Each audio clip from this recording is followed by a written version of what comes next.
Hi. You're the newspaper reporter. Well, I'm a community blog reporter. I don't have a newspaper, but there are some people here from the Works in Progress. You were the one in the first Tuesday meeting. I remember that stepped up and you seen this and took a picture. I remember you. Really?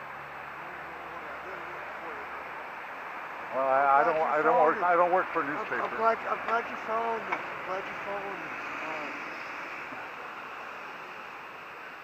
The integrity. What I think they're trying to do. I want to give you something I hadn't thought about. People are trying to compartmentalize and say, okay, if I put them in a shelter, they don't have to feel guilty about the homeless. But you know how demeaning it is to have no privacy? Yeah, I do. In fact, I was talking to my wife about exactly along those lines that charity and shouldn't be confused with civil rights.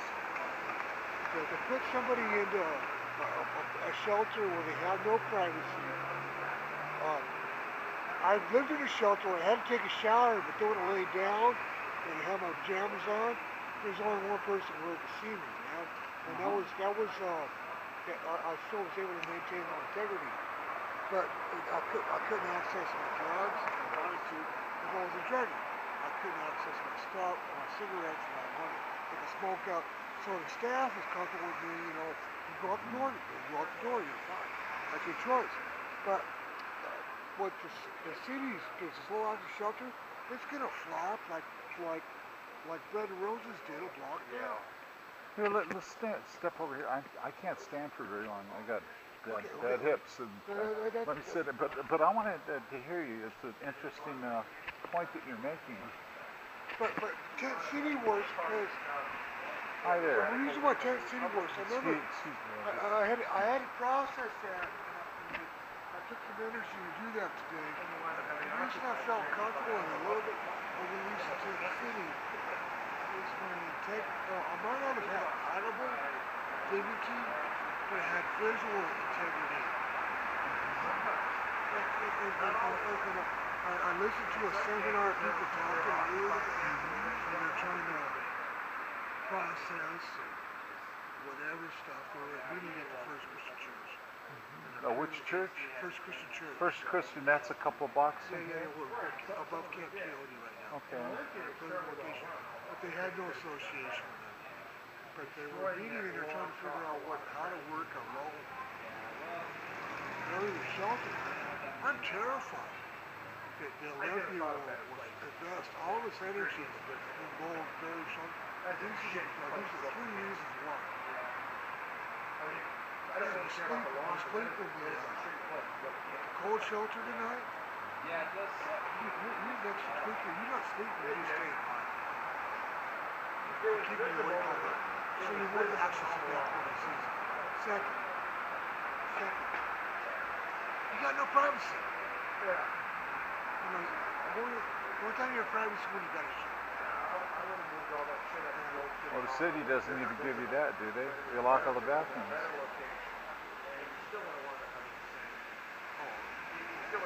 I mean, I'm going to guess you're homeless. I get 2 weeks laundry today. 2 weeks laundry today.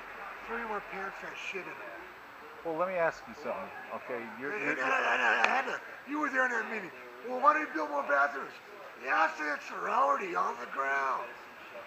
But they shut them up at night.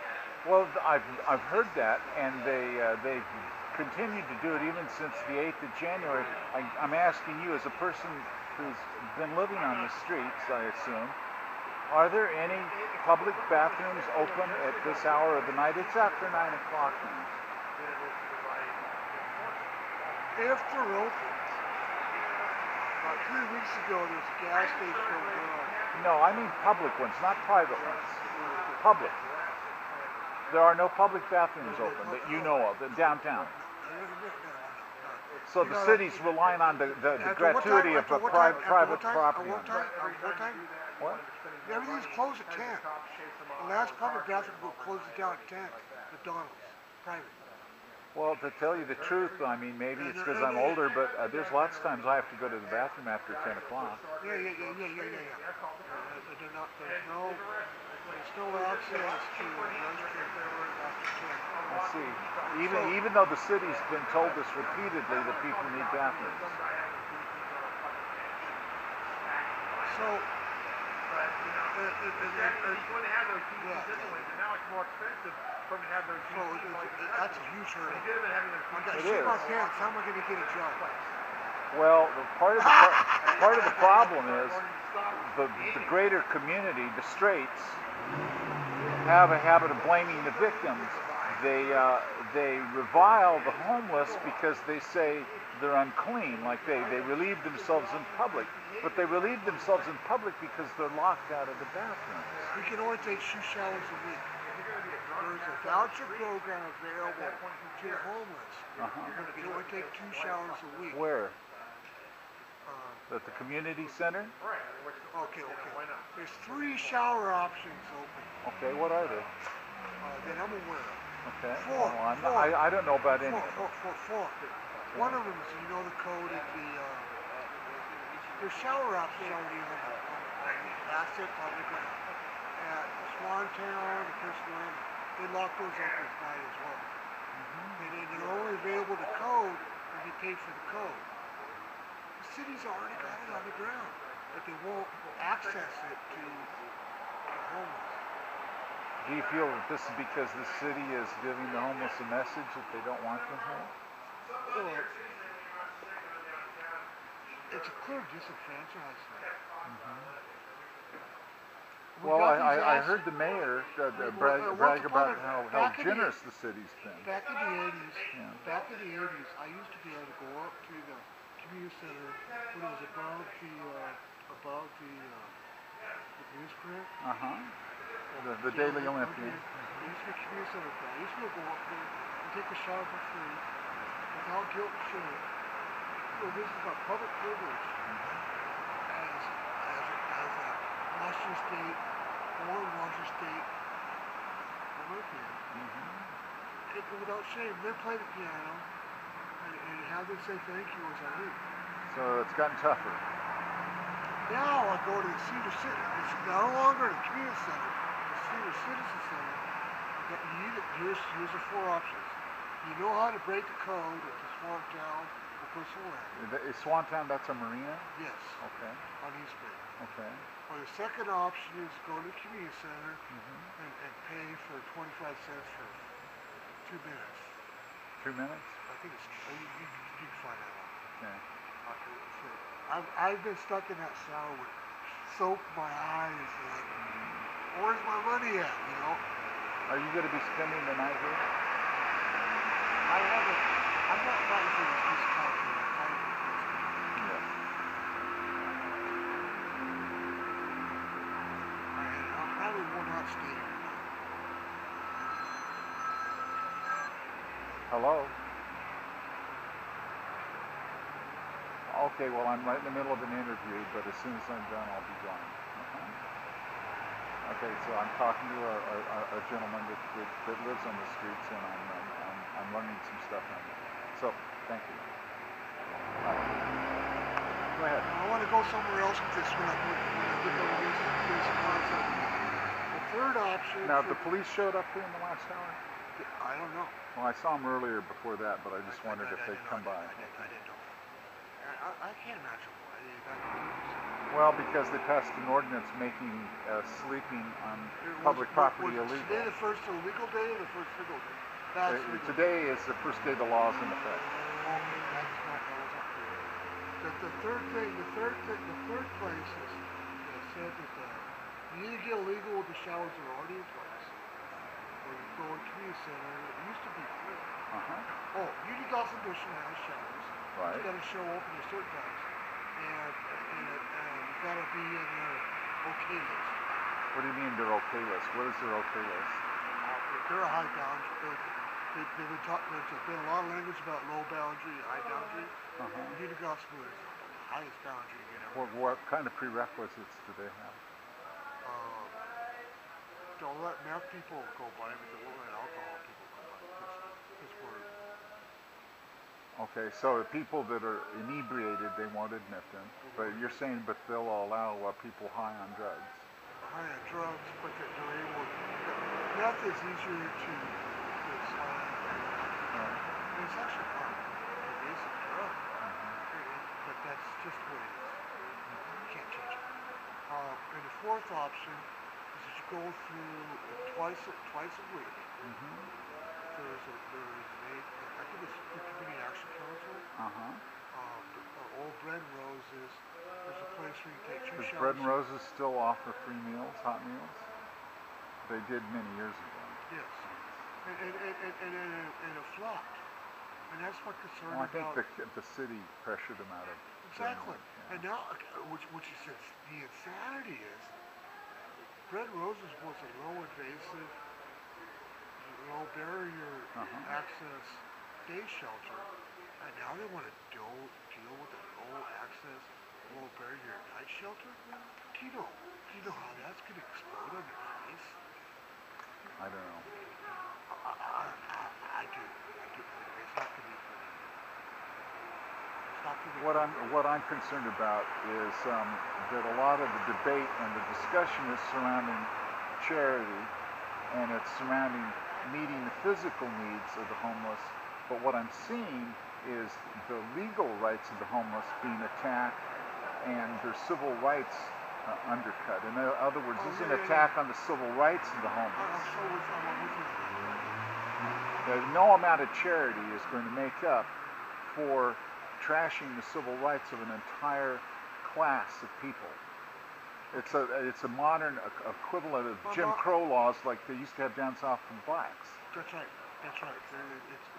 And they're anti-poverty laws. It means it makes being poor a crime. My mom's a millionaire.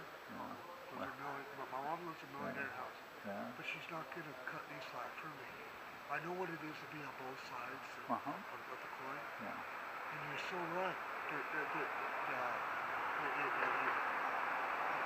horrific the way I see it. I'm the one that spoke at the one of the meetings that you Are you talking about Monday at Darby's Cafe? No. Which meeting? Bring me your homeless. Bring me your Statue of Liberty. Bring me your disadvantaged. And the language. Most of our ancestors were homeless. We're all homeless in a sense. When we got here. And now we've gone to such a different.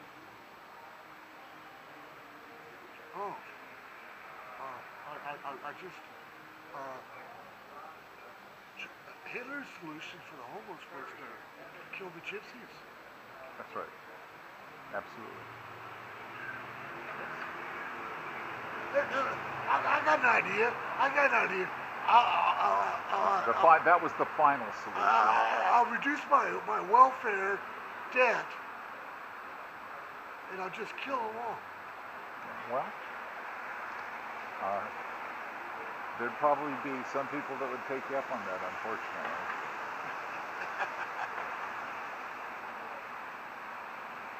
What was your name? Did you want to give your name? People know who I am. Okay. Well, I don't know who you are, and I'm from Mason County, but that's okay.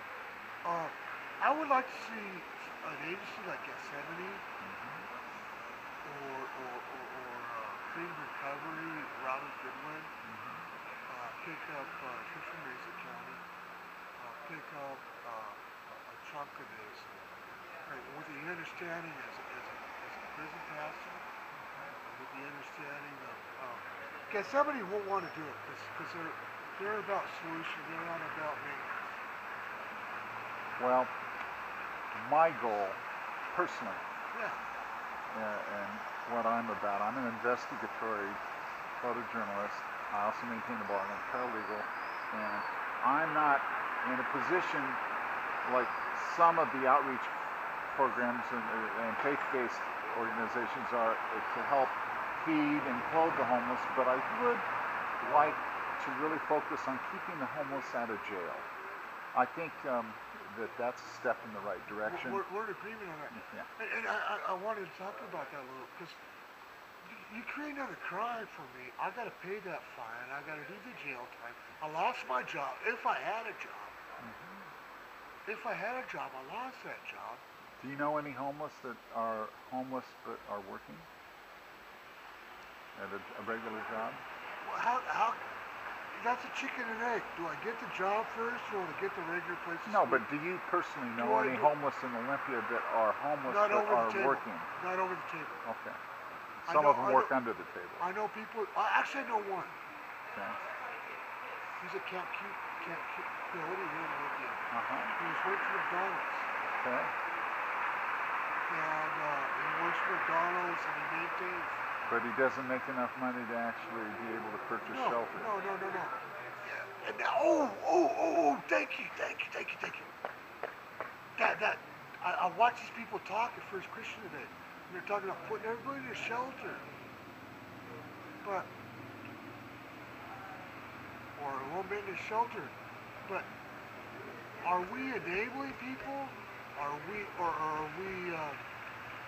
creating a place of stability that they can actually move out of here?